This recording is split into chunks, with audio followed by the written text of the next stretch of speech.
You're listening to Nothing's Off the Table, the podcast where no subject is too taboo to discuss. Now, please welcome your hosts, Andy Barker and Dale Bree. You know, like I was saying earlier, I don't remember what I was saying. Anyway, welcome back, everybody, to Nothing's Off the Table. We have a guest tonight. I would say special, but that would connotate many things, and he's not wearing his hockey helmet. But anyway, our guest tonight is Matt Currin. Matt, we'll get to you in a minute, so don't say a word yet. Lou, welcome back, brother. I'm going to stop saying welcome back to you because you're pretty much always here, so... I know, and I do have to apologize for missing last week, and you know, for people that go back to the archives, settle in. I'm going to give you a quick story, but the reason to settle in is I'm sure you'll all find common ground here. But so a first child, nephew of mine from Japan, is an exchange student at West Virginia, Morgantown, and he was supposed to come back last week on Thursday, meaning I could have made the show. He decided to show up to Japan without his visa to the States. They're pretty serious there. So while I advised him to fly to Mexico and walk across and he could still make his timeline, he chose to follow the rules and, of course, had to get turned around, go back and get his visa in order to come back, which pushed the flight back, causing me to miss and have to pick him up at the airport on Friday. So long story longer, sorry, and happy to be back, Andy. How Matt, dare he? How dare he? Anyway, you know, we've got a great couple shows lined up for you. Tonight being one of them, I'm super happy to have Matt here. Matt, I'm going to brag on you a little bit.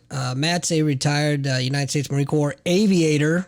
It's a funny joke about that and a specific reason why I said aviator. But you flew not only CH-46s, but you were also one of the first to fly the Ospreys, correct? It's true. Very true. So sure. Ospreys is, I've never been in an Osprey, and I never ever want to get into an Osprey.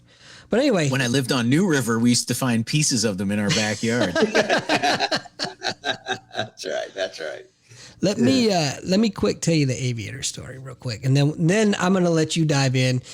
You have a fascinating, powerful story, and I'm so excited for the listeners to be able to hear it. I'm going to try not to get emotional during the telling of your story. I've heard your story I don't know how many times, and every time I hear it, I get choked up a little bit. But the aviator thing. So when I was a second class, I was an E5, and I got stuck. I just got dropped from the recon pipeline. So I was already been a miserable bastard to begin with. But I worked for this lieutenant. She was my department head. She was a nurse corps officer, and she was married to a naval aviator. I think he flew 18s. I don't really remember. It doesn't matter. Well, anyway, he came in one day and he stuck his head in my office to introduce himself. And I said, "Oh, I hear you're a pilot." And he goes, "No, I'm a naval aviator." I said, Oh, wait a minute. Do you fly planes? He goes, "Well, yeah." I said, "Well, get the hell out of my office then, freaking aviator." Anyway, so I always kind of laugh at the audacity and the ego of some of them freaking cats. And I'm proud to say that you're not one of them. Exactly. Exactly. But without further ado, I'm very honored to have you here. And let's just get into it, man. Because it's so... Lou, I didn't tell you anything on purpose. I want you to hear this, and I want to see a genuine reaction. So, Matt, tell us your story. Yeah. Well, I'll tell you a little bit about myself just to let everybody know who I am, and then we'll jump into what makes me who I am. How about that? And it's my story. And fair enough. I'm from North Carolina, born and raised, Raleigh, North Carolina. Went and played baseball at UNC Greensboro, met my wife there. I've been married 28 years. So have 3 kids, have a son who's 26, a daughter who's 23, just started medical school at Georgetown. Let's give it up. Last week. So that's pretty good. And I have a sophomore who's at UNC Chapel Hill, and she and I are actually writing a book. We can kind of touch on that a little bit later. A little bit about that story. Left college, went into the Marine Corps, and became a naval aviator. No, I became a helicopter pilot for the Marine Corps, flying CH-46 Echo, the whistling shit can of death, right? So So it's really to this day my favorite helicopter I've ever flown by far. So it was good. I went in, flew helicopters, ended up getting medically retired out of the Marine Corps 2007, stayed in the V-22 Osprey program, went and became an air medical pilot, flew 6 years as an air medical pilot, 659 patient flights, watched the first responders do amazing things, watch people lose their life, and watch some of these first responders, keep people alive. So it was really, really awesome. Something I'm proud of. Right place, right time. Became the helicopter pilot for Team Penske, NASCAR, and Indy. Still am that today. So I fly the helicopter for those two teams, and then I also fly Gulfstream 280 for Penske, which is a jet, which is pretty cool. That they let a helicopter pilot fly a jet, and so that's pretty fun. But I say all that, that's my side gig. And, I just do that as a hobby, flying those things. And what I really do is I have an online platform. It's called Convene Communities. And it's based around, I believe that we all have a story and we all have something to share, things that we've gone through in life, either good things or bad things, that kind of lead us to what, our passion. And it's incumbent on us to share that stuff with others for the good of others. And I truly believe that. And so my story, wow, let's talk about that, So I was a 46 driver out of Marine Corps Air Station, New River, HMM 365, great squadron, great group of people, love them all to this day. So it was July 9th, 2001, and we were going out to do a routine training exercise. So we were going to go down on the New River there, and we were going to practice shipboard landings on what was called the LHA deck on the New River. So I was a night systems instructor. That means that I taught people how to fly on the goggles. And then we had, in my aircraft, had a crew of 5. We had myself. I was teaching the lieutenant how to fly, at the LHA deck that night. We had a main crew chief, instructor crew chief, Sergeant Salah. He was the instructor in the back. He was teaching the new guy how to fly night vision goggles at the LHA deck. We had an aerial observer, Gunny Collins, who was back in the back there, sitting in the other window, looking out and clearing us. And so that was who was in my aircraft. The other aircraft had a crew of 5 as well. And so as we got ready to go, we briefed the flight, and we were, I went down to sign for the aircraft. We call it signing for the book. Basically, that's you're getting the keys, and you're going to get cut loose, ready to go and go fly. I walked into maintenance control, and I saw Sergeant Beatty. So let me explain who Sergeant Beatty is real quick. So the day I got to HMN 365, and I'm wearing my alphas, the green uniform, and here I am, I'm Captain Currin. And I get out of the car. This young corporal gets out of his car, and he's wearing his alphas too. He salutes me, and salute him back, and we just start shooting the shit, walking up and talking. And it's Clark Beatty is his name. So what Clark and I didn't really know is that at that time we were getting ready to be attached at the hip. I walked in, and I went over to the XO to check in. He walked in. He went to the sergeant major to check in. When we walked out of that, we were combat partners. He was my combat crew chief. So what did that mean? That meant that we were trained together. We would do everything, almost everything that we did, the majority of our flights together. We'd really get to know each other. So if we hit combat, we knew how each other worked, right? A little bit about Clark is he had been a former Army tank guy. And so he's a little bit older. He's actually older than I was by a couple of years at the time. So truly respected him because he had life perspective, more so than me. And I also was told one time, and I took it to heart when I was in flight school, is that your crew chiefs can be your best friend. They can be your worst enemy. If they don't like you, if you're a jackass to them, you might go out to the aircraft, sir, we can't go fly, it's broke. And then 2 hours afterwards, it's fixed magically. If they don't like you, they're not going to fly with you, So you treat everybody with respect. And so Clark and I became the best of friends. When I tell you the best of friends, we were the best of friends. We grew up together, Operation Allied Force in Kosovo. When I went to WTI out in Motts, he was at WTI as my crew chief as well, going through WTI. So we did everything together.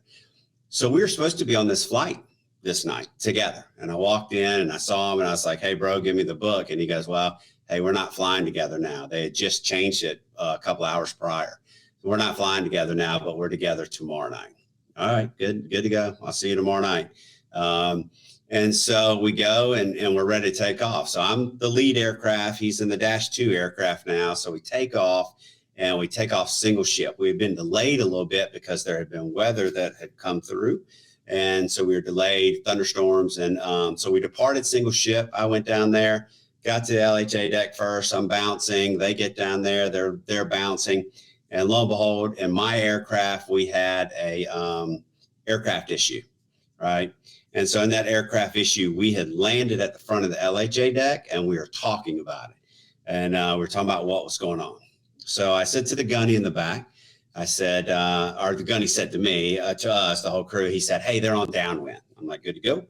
Everybody's head turns in the back. Now I'm on night vision goggles. So if you've never been on night vision goggles, picks up on light. And I'm seeing these flashes going on because there's still lightning in the area. Right. So I'm seeing this lightning flashes in my goggles, but it's not really close to us anymore. And so the gunny says they're on downwind. I'm like, good to go. We continue talking about the situation. I remember seeing this kind of bright flash, didn't think nothing of it. And we kept talking. Finally, I said, hey, gunny, can I lift? He goes, sir, did they call departing? And I'm like, no, they didn't call departing. So Sergeant Salah was who had switched with Clark Beatty. He had just got to the squadron from a 46 squadron from Okinawa. So that's why he was flying with me. So Clark wanted him to get to know me. We get inside, so he's inside the aircraft and he goes, what the fuck you mean, gunny? Aircraft just don't disappear. He sticks his head out the window. He goes, sir, there are rocks in this water. And I was like, no. He goes, sir, come up now. They're in the water. So I lift up, kick the tail, turn my searchlight on, and there they are. It looked like the best way I can explain, everybody's seen aircraft that have crashed and there's debris field, that's what it looked like. It was a debris field in the water that went all the way from what we call the 90 position. So about, 50, 60 yards out, all the way up to the edge of the LHA deck. It was all like up to us, but I could see the helicopter sticking up out of the water. We could see the helicopter still up out of the water. So we lift up, we pull up, we kick the tail, we pull over. We're going around, we're looking for them. In the back, they're sitting there saying, hey, pull into a hover, we'll jump out. Well, if I can see the helicopter sitting out of the water, that's probably not the best idea to let them jump out. There's also a thing called the waterfall effect. And so what that means is you go up and you get down into water, that rotor wash is going to pull water up off the surface and it's going to go down. So you're going to think that you're climbing and you're going to take power out. When you take that power out, you're going to settle right into the water with them. So not such a good idea. So that was kind of hard because they were like, hey, sir, pull up, let us jump out. And I'm like, no, we're not going to do that. So we were going back and forth. So what do we do? We got to get our peers out of the water. So we see a helmet pop up. We see another helmet pop up. We see a helmet, somebody climbing around on the aircraft. So we know we got 2 survivors in there, but there's 5 total in the aircraft. And so we go and we drop a raft. And that raft goes off because it gets blown away. So nobody's holding on to the raft. We see the 2 helmets come together, and we drop another raft. So we're sitting there and we're like, okay, what do we do now? And so inside the aircraft, we're talking about all our options. We go land back on the LHA deck and we send the gunny in the water, right? Go out there, get the survivors and bring them back because they're just standing in the water. They're not getting in the raft. They're just standing there holding on to the raft. And the reality is they were beat up pretty bad. They had injuries and all that. So they couldn't even physically get into the raft. So we send the gunny down. He goes down the embankment, goes into the water. And, we're still like, okay, what do we do? I'm facing the water. So we're looking at the wreckage and I'm like, well, what do we do? At the time we had started the on-scene commander, I was the on-scene commander. So we're talking to everybody. We're getting all the people coming. And so we have what's called Pedro up out of Cherry Point. That's the rescue helicopter. They're still 20 minutes away when we first called. I mean, this felt like we were on the accident scene for a freaking hour. We were on there for minutes, as this was going, how fast it was taking. Where we were on the Camp Lejeune complex, it was still taking a long time for, crash fire rescue to get to us and EMS to get to us. And so look, so we're sitting there trying to think of everything we can do. So Gunny's in the water.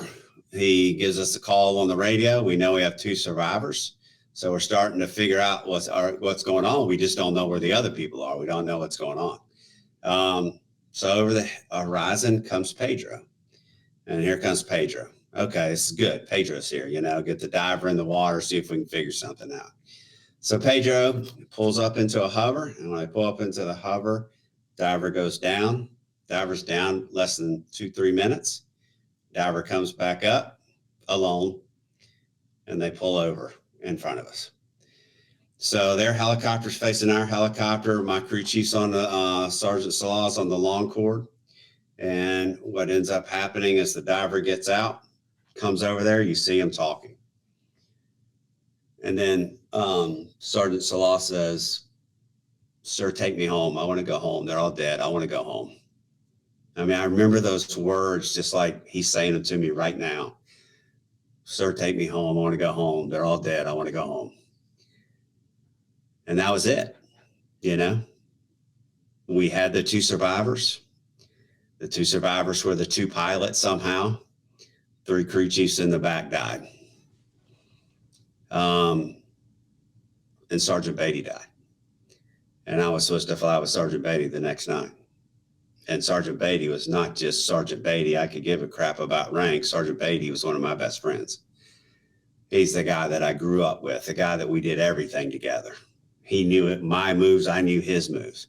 He knew if I said something with an inflected voice, he knew exactly what I was thinking. It didn't, we knew each other. And so, yeah, we went home, and we took off from the New River. I turned over on-scene commander to some other aircraft and the first responders that were there, and we flew home. And what was crazy is we flew up the New River. It was dead calm. And then we didn't say one word outside of me making radio calls, to get us back on the airfield. And when we got back on the airfield, we landed, and there were people waiting for us. But let me back up about I couldn't believe how quiet it was. I'm sitting here looking out, and although you had the helicopter sounds going on, it was dead silent inside the helicopter.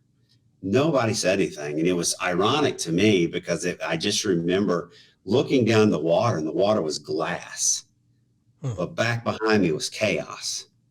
Back behind me, we just lost 3 Marines, And so when we land, they're waiting on us. So I get out of the helicopter. When I get out of the helicopter, somebody meets me. We have 5 people there, and each of us get assigned somebody, and they take us in. We weren't at the helicopter that crashed, but this is how it works, right? They're going to take us in. They got to get our statements. They separate us. We have to go pee in a cup, And so at the time, we lived on base housing, and my wife and I lived on base housing, had 2 kids at the time. And I remember, it was 11 o'clock, midnight. I can't remember exactly what time it was, and this is important, man. This is shows how it affects families. It's not just you, the veteran or the military man or woman, it's the family at the same time. And so I called my wife. They let me have one phone call, one phone call. And I called my wife, and she said to me, and I think it's 2001. And nobody was just running around with your cell phone at the time, So I call, the phone rings at the house. She answers, and she says what she says to me. She's like, "Why are you calling me?" She goes, "Matt, why are you calling me?" And I was like, "Well, I'm going to be home tomorrow." And she goes, "What happened?"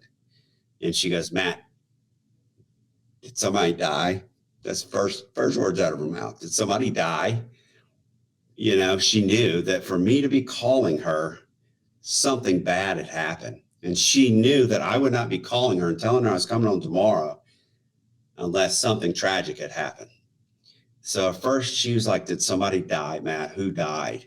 And I was like, well, and I can't say anything because I got somebody standing like 1 foot from me listening to everything that I'm saying. And she's like, "Are you okay?" And I'm like, "I'm okay." And she goes, "Matt, who died? I need to know who died." and I can't say anything to her. I can't say a word, they're listening, and they start telling me to hang up the phone, tell her you'll be on tomorrow, hang up the phone. And I just said, hey, I love you. I'll be home tomorrow. And you know that my wife, we lived in base housing. She walked out of the house and walked the whole neighborhood, looking and counting cars, looking at my squadron mates' houses to see who was there and who wasn't there. And the sad thing is that there were some cars missing, because as soon as we activated the plan, some of the guys, my friend Dave Sadler from right down the street, she's seeing his house and his car's not there because he's the safety officer. So he's in the squadron now, so she goes the whole night until I get home. I ended up getting home about 5:30, 6 o'clock in the morning, thinking that, she doesn't know. She doesn't know if somebody else is, husband, wife, or who. She has no idea. So I go home, I take a shower, I crawl into bed. She just holds me and I cry. I just cry. Did you sleep at all? I did. Eventually fell asleep. But not for long, because I woke up, thinking I got to go figure out what happened. I got to figure out what's going on. Right. Your mind's spinning at the time. You're thinking, what we're thinking at the time, my whole crew, is that we failed them, right? We failed these 3 Marines. We should have gotten them out. We should have saved their lives. And to be honest with you, is because of that, they could tell we were asking the questions. I got called into the CO's office with the doc, and they read the autopsy report to me. And the message was, pull your crew together and let them know that you did everything that you could. Everybody died instantly. The 3 in the back, nobody suffered. And that was important for us to know. Because if they would have suffered in the back, we would have felt like we failed, So the autopsy report was not a pretty autopsy report from what happened, but it was, at least we knew that we didn't fail them, We ended up going out on the LHA deck. I have a picture of it, but we went and listened, and we went and sat there and we watched them pull the helicopter out of the water. And that was, you got a gunny, you got a captain, you got a gunny, you got a sergeant bawling because that's our guys right there. That's our peers. So we found out what happened. We knew what happened. We knew exactly what happened because one of the pilots survived. So you find out the story behind what happened, and what it was is that we were flying night vision goggles, and they were coming in. We're at 300 feet, 80 knots, so we're already pretty low as it is when it comes to aviation. And they come around from 300 feet, 80 knots, and they go down to 200 feet, 60 knots, and 150 to 50, and then on final to land. Well, what happened is they're in the 46 above the left seat guy is where the anti-collision lights were. So the lights are right here to him. And we would attach a straw to the anti-collision lights. I don't know if y'all did that in the shitter, but in the 53, but we would attach that straw to it so you could know to turn off the anti-collision lights. Well, the reason why is because if literally the light would bounce off the ship and come back, and you would see it in your goggles, but it would also, you got a guy who's calling you in, an LSC, and he's calling you in, and he's got goggles on too. So you're blinding him if you don't turn the anti-collision lights off. But at the time, we had not changed all of our helicopters over yet in the Marine Corps, and 46s from having a red cockpit dome light to night vision goggle NVG compatible lighting. That transition was still going on. So when the pilot in the right seat, he was a shorter guy, he would take his knee board off, he'd reach over and he'd turn the anti-collision lights off because he couldn't reach it. He went forward and turned the red cockpit dome light on. So the goggles do what we call blooming out. They turn off. But it doesn't mean you can't fly. You can still fly the aircraft. In fact, you brief it. You level the wings, center the ball, pull power, climb away from the ground. We'll talk about it in the air. But it's right here to this guy. He's the one at the controls. Everybody's trying to get the lights off.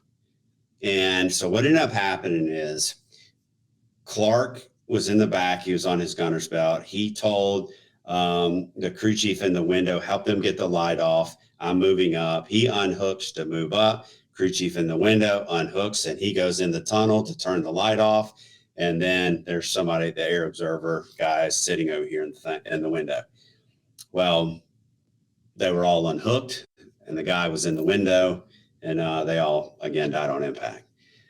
But what happened is the guy lowered the power, the guy flying lowered the power, and nobody's flying the helicopter. So when I speak, I call, the topic when I'm speaking about this, I call it 12 seconds that changed everything. Because for me, that 12 seconds that went on inside that helicopter that they estimate was 12 seconds changed my life. It has changed everything for me. Yeah. So yeah, we lost 3 Marines. Now, the hard part is this for me. Found out a year and a half prior, another squadron had a mishap, right? Had a mishap that had the same causal factor. They turned on the red cockpit dome light on, and they kept it a secret. They didn't tell anybody outside of their squadron. Do you know how fast a crew chief could go and change a single toggle switch to a dual toggle switch? Because that was the problem. You could turn it on, but to turn the switch off, you had to pull it and put it in the off position. If you had a dual toggle switch, you could beat it with the knee board, because we tried, and it would never turn on. And if that red cockpit dome light had never turned on, we'd have never lost those 3 Marines. So it was a senseless mishap with 3 lives that should have never been lost. And it's just, it every day of my life, it affects me every day.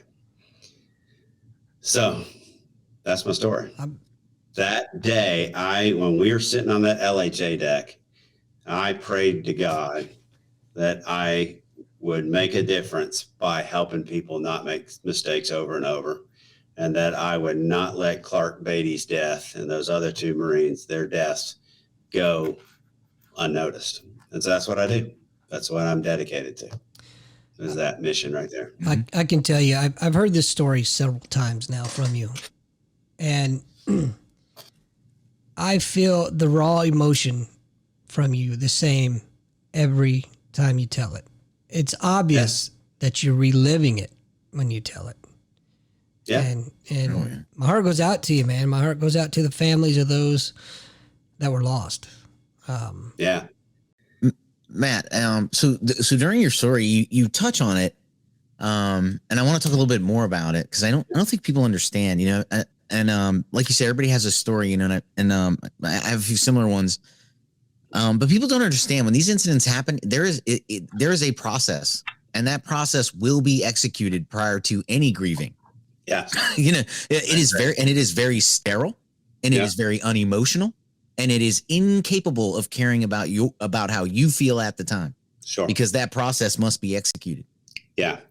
Yeah, you have to go through the process. And I don't necessarily fault that process, because you got to get the facts straight, and you got to do it like right away. You got to get the details and the facts so you know what's going on. I mean, I think our squadron, the way it was handled at the time, was actually pretty good. We rolled through it, and then starting the next day, they had people on us helping us, and this is 2001. It's even better, I would say now, that process. But we came from I'm just gonna be honest with you. We came from a freaking squared away squadron at the time. This was out of nowhere for us. And, but I'll also say I've lost, okay. And I don't mean this to sound callous or anything, but I've lost multiple friends. I've seen other people that I've lost in the military. I've never seen any other mishap or any other loss that still to this day impacts so many people. Mm-hmm. It starts on July 8th and goes all the way through July 9th. The texts, the emails, the messaging, the post on social media. People going to Clark's grave every July 9th, to tip one back, he had such an impact, and those guys had such an impact on this squadron. It's amazing. it's who he was, it's how it was. But to your point, yeah, when it happens, man, it's by the book. It's by the freaking book, you know, and it's freaking raw. The whole damn thing is raw.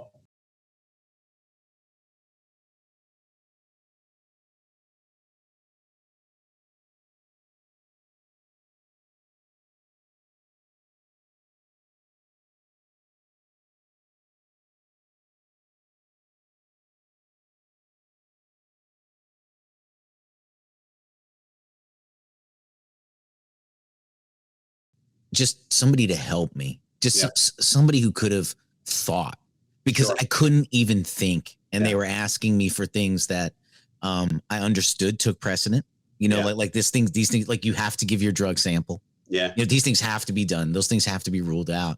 But somebody who could have been there to say like, yeah, okay, now pee in this cup. Yeah. You know, it was the small things that I just couldn't, it was, you know, things were so overwhelming, and now I'm exhausted. And I said, I just would have loved to have had help.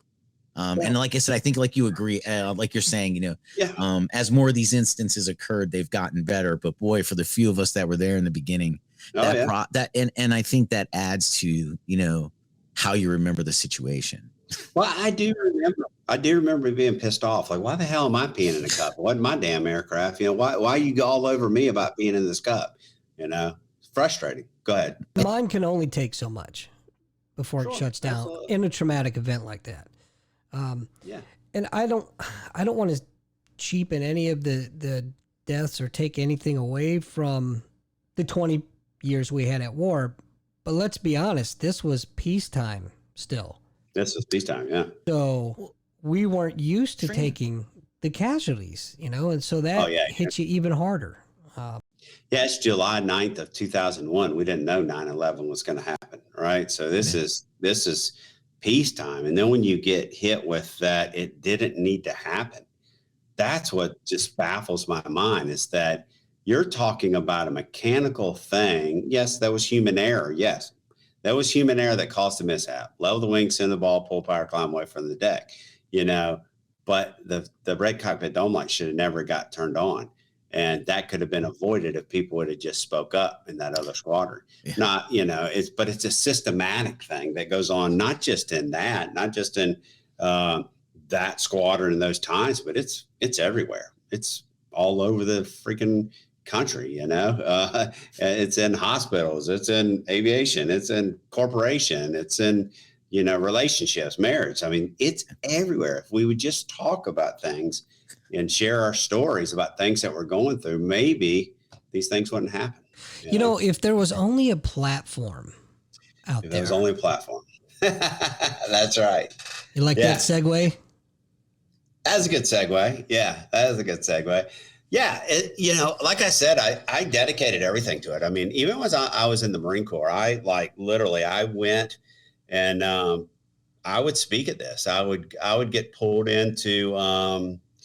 I became a decision-making, so to speak, expert. Like, I talked about the process of decision-making and crew resource management and team communications and all that. So I would speak at different safety stand downs. I would speak wherever they would let me speak. When I got to the V-22, I started a training program for the V-22. And then I got medically retired. And when I got medically retired, I didn't stop. I stayed with the V-22, but I started doing this out in the corporate world. I'd get pulled out and speak in different places. And I always believed that, you know, I was sitting in a restaurant with a guy, a mentor of mine. And I told him, I said, I want to create and I was thinking aviation at the time. I said, I want to create a website where people can share their lessons learned, you know, for the good of others. I said, and you know, because that, again, the other squadron didn't share it. And I said, you know, we're talking about, and I said, you know, he was a pilot, former pilot too, as well. And I said, often what ends up happening, let's say that, you know, the three of us are in an aircraft together and we're flying and we do some stupid shit, you know, we're going to before we get out of that aircraft, we're going to look at each other and say, okay, what just happened in that aircraft stays in that aircraft. We're not talking about how stupid we just were, how we just tried to go kill ourselves. And we would keep that stuff a secret. But that's actually the wrong answer, because the right answer is if something goes wrong and we do something stupid or something happens with the aircraft, the right thing to do is go share that story with others so they don't go out and do the same thing that we just did. And I see this all the time, like I said, in corporate aviation and aviation everywhere, and corporate business and stuff still to this day. But the reality of it is like, as I would go out and speak about this, I just would gain momentum, and people would come up and they would want to talk to me about. Let me interrupt you for a quick second. Yeah. Because it's important what you just said. We were joking in the beginning when I told the story about the naval aviator and the ego, right? But the ego is such an important factor. That's what you're talking about. The ego is what kept them from reporting that incident. Correct. So absolutely. It's so stupid that, like, and again, I want to emphasize, it's not just aviation, but it's you can go across the board for everything. When we do some stupid stuff or some bad things happen, no, we don't want to share our dirt. We don't want to put our dirt out there because it's embarrassing. Because what you just said, the ego is not going to let us put it out there, right? And that's the wrong answer. Right. The wrong answer is to put it out there. Life is not easy. Is it easy? Is life just always? No, life is not easy. Life comes with, go ahead. I was gonna say, I'm always asking in the Chiefs mess, when they say, I can't believe this guy lied to me. And I would sit in the Chiefs mess and be like, well, when was the last time we rewarded honesty? Yeah. I mean, I have two choices. I tell the truth and I get screwed, or I could lie and hope you don't know anything because I'm going to get screwed anyway. Yeah. One of the things, like I say, this applies to everybody, and I'll segue to this as we're getting over to Convene. But one of the things we haven't talked about is I have a degree in counseling now. Mm-hmm. And so I have this thing that I talk about all the time. And it's with females, but it's really for males. It's the damned if you do, damned if you don't. And you see this a lot of time in relationships. And you see this where males screw up all the time. And it's because they got this wife over here going like this, not picking on the wives because it could be the husband. Sure. But you think to yourself, and early in my marriage, I was like this. You think to yourself, oh man, she's going to get pissed. She's going to get pissed. So I better just tell her this story, tell her this lie, because you think, well, I'm damned if I do, damned if I don't. My wife, a stupid example I use, but it's so true. My wife would call me and say, where you at? And I'd be like, I'm almost there. Hell no, I'm still 15 minutes away, but I'm sitting there telling her I'm almost there, right? Because I'm trying to get away with it. And then I pull in and she's like, where were you really? And I'm like, well, still, and I'm getting my ass chewed either way. So what had happened was. Yeah, what had happened was, but that's a lot of people do that. A lot of people just lie because of our pride and because all of that. Well, and we've created a system, particularly in the military. I had a mentor tell me one time, he's like, all these people look all over here and all these things. He goes, the biggest problem in the Navy is you can't get promoted with an evaluation that says you maintained a working system. Yeah. You can't. They're not going to do anything for you. Yeah. I came here, I let it work. Yeah. We adhered to the rules, and everybody went home. Yeah. That guy is going nowhere. Yeah, that's right. And we've created this system where, I have to be either first or, one of the founding few because I have to set myself apart. Yeah. And people, I think, lose track of the basics and the focus, the simple things. You take care of the people, the work takes care of itself. Yeah. And they lose sight of those things, I think, for sure, in the race that we've created. Yeah, for sure. So over time, what I've created is a platform where anybody and everybody can share their experiences with others. That's awesome. Their life lessons. And so I used to just do it business to business, going into corporation, hospitals, all of that. But what Convene does is allow people to take it and run in any direction that they want. So we have communities that are parenting communities. We have ones for teen young adults. We have a lady on there who really, she does incredible. She does the best. She teaches veterans, just veterans, because she's got a passion for veterans, how to file for Social Security and disability benefits. And it's amazing. If you look at Lisa, what's cool about that is she used to work at Social Security. And then she became a disabled person, was on Social Security. And then now, now is back working, making money through Convene. So she doesn't have to be on Social Security and disability benefits. So she teaches people how to do that, but she's married to a Marine. Her son was a Marine, and she just has a passion for veterans and all that. So, and you notice I said Marines because that's really what it's all about, Here we go.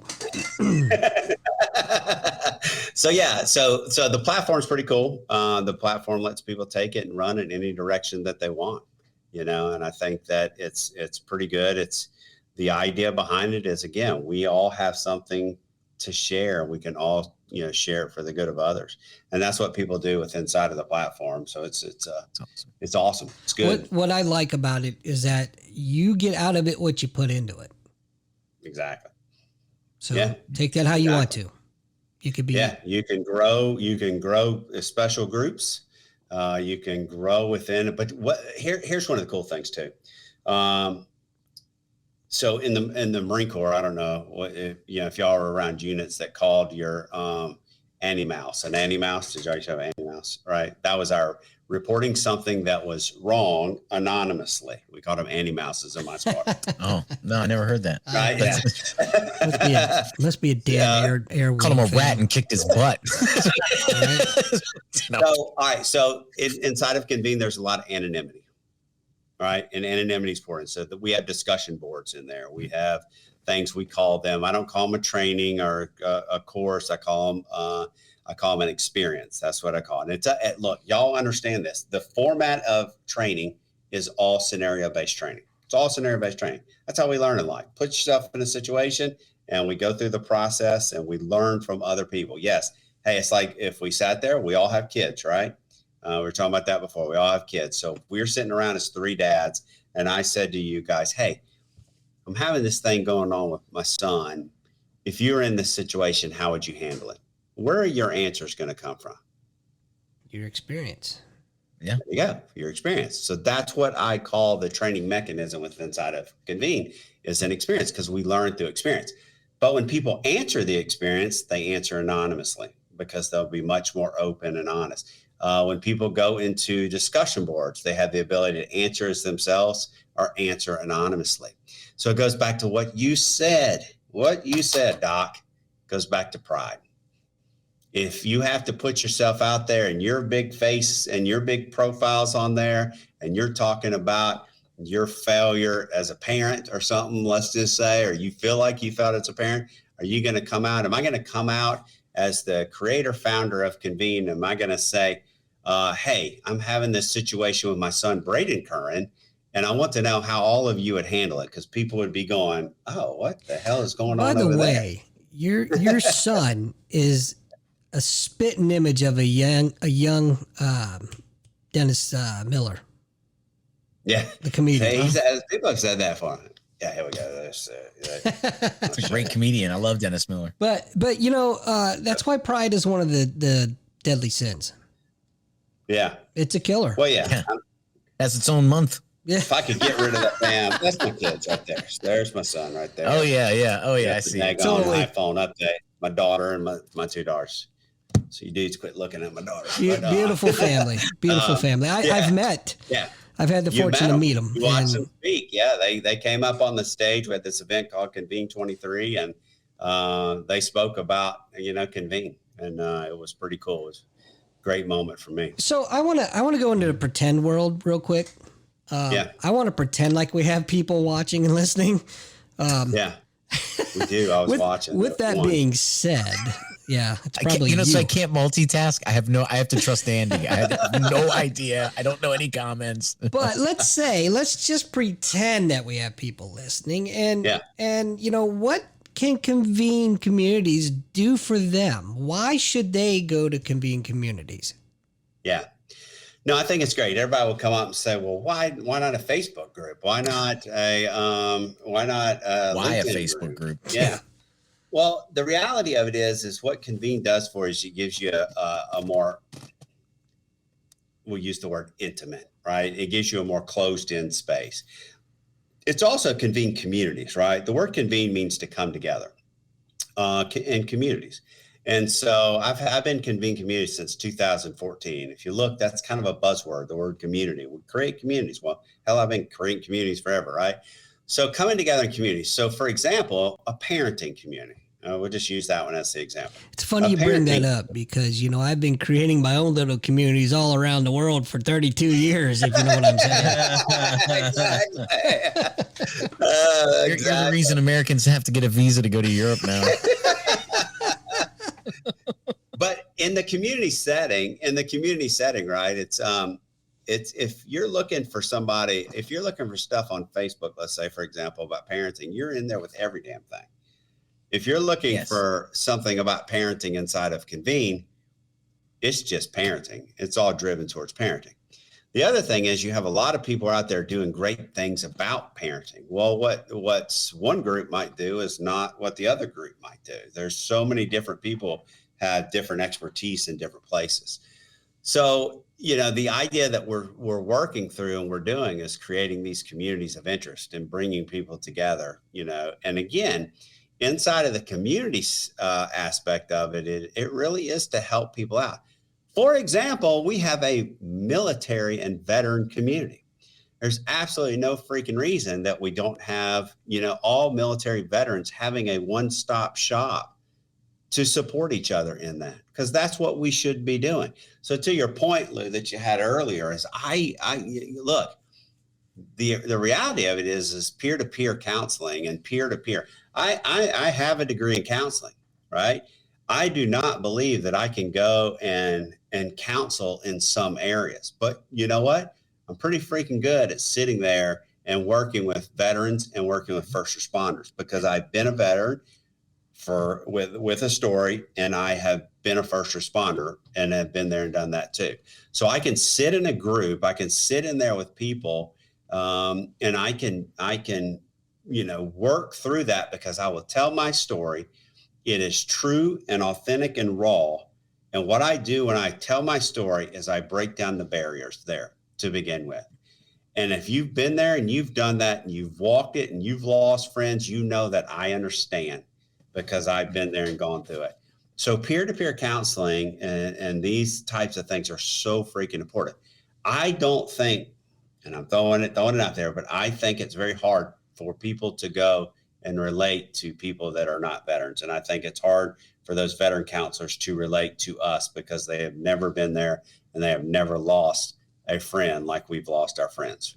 Well, I've said it many, many times in the past. I will continue to say it, that I feel peer-to-peer counseling is way more effective than a let's just call it a mental health provider client relationship. It is. And there's a place for that, but it's not, you need to be doing both. We need to be lifting each other up. We need to be supporting each other, Yeah. We need to be able to look at each other and say, hey man, I've been there where you are and I've overcome it. I have a feeling that a lot of veterans, and I'm saying this in the nicest way I can, we need to be there to support and pull our veterans up, because if we don't, they stay down in the bottom. They stay down in the pit and they don't think they can pull themselves up. And let's just face it. Sometimes they need somebody to say, strap your damn boots on and let's go. Right. That's what I was going to point about it. The other thing about peer-to-peer that I find sometimes too is when I'm talking to veterans, I'm like, come on now. It wasn't like that. Yeah. Okay. Now let's, I'm with you. I understand. But now, so they helped us a lot here, and you know what I mean? And, getting people back on the positive aspects of their service as well, So we were doing this call. We were doing this group call. It was like a group podcast. We were calling it Smoking and Joking. And it was, where we all just got on in a group, and we basically, it's like standing around the fire pit, the smoke pit, whatever, and we're smoking and joking, right? That's a term that we military men and women like to use. So what it turned into after a couple of good sessions, but what it turned into is people coming on, and it was almost like a bitch session, a whine session of how, it was very, very negative. Mm-hmm. And I'll never forget, good friend of mine, Army veteran, right-hand man in Convene, Eugene Brown. We're on this call, and this gentleman gets on the call, and it almost sounded like we were at an AA meeting. And what I mean by that, I'll use my name as Matt. This guy gets on the call and he goes, hi, my name is Matt, And it's like everybody went, "Hi, I'm Matt." And he said, "And I'm a 2-time suicide survivor." And I remember thinking to myself, looking around like, what was that? Because he said it with pride. He Well, said it he's a with failure. pride. But that's what I mean. It's like, with that, it's like, yeah, he's a failure. He failed too. I'm kidding. I'm with you. But the point is like, why are you saying it with pride? Right. Why are you on this call saying, I'm a 2-time suicide survivor? And it was just the tone that it came out of his mouth that was shocking to me and Eugene. Eugene drew the same conclusion because we got off that call and I called him and he said, "I already know what you're going to say before you say it." What was that? And it was like, we shouldn't take pride in that. Right. And it's not that we don't want to pull people through. People have gone through the time. They have almost committed suicide, but to say it on there like it was the norm, that's what it was. It was a normal. And it was shocking. Hey, what school go did ahead. you get your degree from, your I counseling went to degree? this school called Liberty University, and another good friend of mine is going to start his degree, getting his counseling degree from Liberty University here real soon. Do tell. Yeah, he's this great guy. Love the guy to death, but he's getting ready to start. Shit. Yeah, well, I'm lying, but I'm just being honest. But my friend Doc is getting ready to get the same degree from Liberty University. Let's go. Let's give it up. I get that. So, Matt, if somebody wants more information about Convene Communities or just wants to reach out and talk to you about your story, how can they find you? Yeah, go to convenecommunities.com is the place, convenecommunities.com. That's the main website, but that'll get you in there. If you have an idea, if you have a nonprofit or an idea, or you're an entrepreneur, a solopreneur, or a content creator, you want to take your podcast that you're doing and put it up in the community, because that's a great thing that podcasters do, by the way. Hey, it's a place that we're growing. We're always looking for people that have great ideas, a passion about doing things. Doc, you came and videoed Convene 23, our speaking event. We have more speaking events coming up where people can tell their stories, and they can do that with a group inside of Convene. It's all about helping others. That's what makes us different. Back to your point, what makes us different is we're here to help others. That's really what it is. It is a platform with a purpose. What we are. Since you brought up the conference, what I was pleasantly surprised about is that the people that were there were all from all different walks of life, different backgrounds, but the passion was there. Yeah, exactly. So people have a story, right? You're helping Mark Ullman, this guy, Mark Ullman, pull out his story right now with the videos you've done for him. People have a story. They just don't know what to do with that story, right? There's nothing wrong with taking your passion and turning it into a business or into a profit. You just have to be guided through how you do that. And we do it. Hey, and one other thing. Yeah. So convenecommunities.com, you can find ways to contact me on that. That's important. You can reach out to me, Matthew Currin at convenecommunities.com. That's two. But I want to talk about two other quick things real quick. And it's your show. Go ahead. But that's this organization that I didn't do anything as a veteran. Nothing as a veteran. I medically retired in 2007, and I went to this camp finally in 2019, and it was called the Wounded Warrior Umpire Academy. Oh. And another friend of mine, this other dude, went through it because I had him go through it. You went through became an umpire, right? But it was an amazing thing. And there's a spinoff from that I'll talk to here in just a second. But it literally helped change me because, one, I played college baseball, but I became an umpire through that. But it was the excuse is baseball. That's the excuse. It was my first time being around veterans. Now, I want to tell you about a key moment real quick. Is one of the things, you're getting ready to go to Tucson to umpire in a tournament. I went to umpire in a tournament in Charleston, South Carolina. And the day that we were there to do that tournament was July 8th, 9th, and 10th. So I was in Charleston on July 9th. July 9th, to me, I'm normally a freaking train wreck, those particular days. It's like my anniversary day, right? But guess what? The first July 9th that I did not cry. And you know why I didn't cry? You're surrounded by your brothers.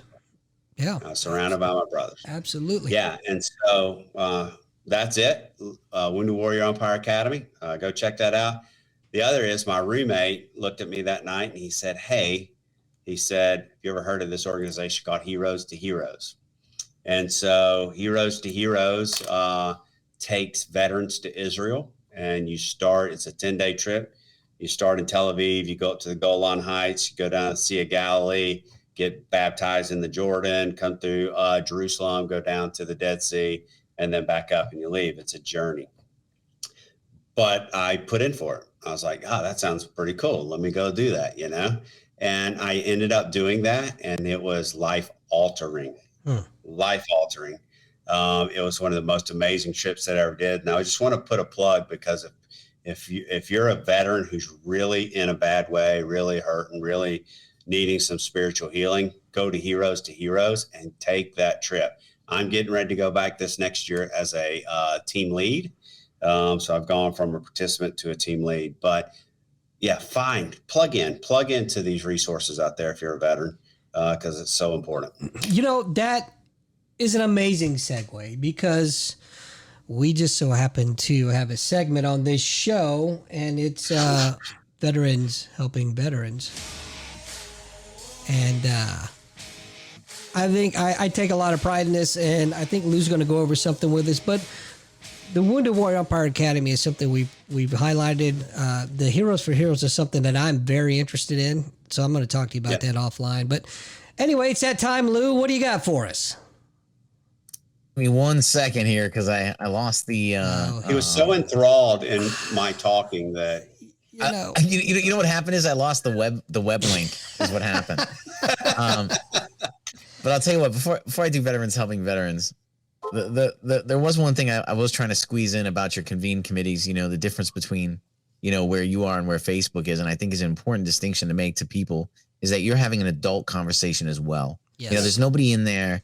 In Facebook, it's too easy for non-adults to creep in, where you start arguing over, what street the bakery was really on, instead of what the concept of what happened in the bakery is what we're talking about. And then and they're picking you apart over little things. These are adult conversations for adults. And that's important. And I think, providing that space, I think that's why you're there instead of these other places where it's too easy for people to come in and not be like an adult. But I did want to stick that out there. I found what I saw to be adult oriented, and I like that. Yeah, I appreciate you saying that, because that is so true.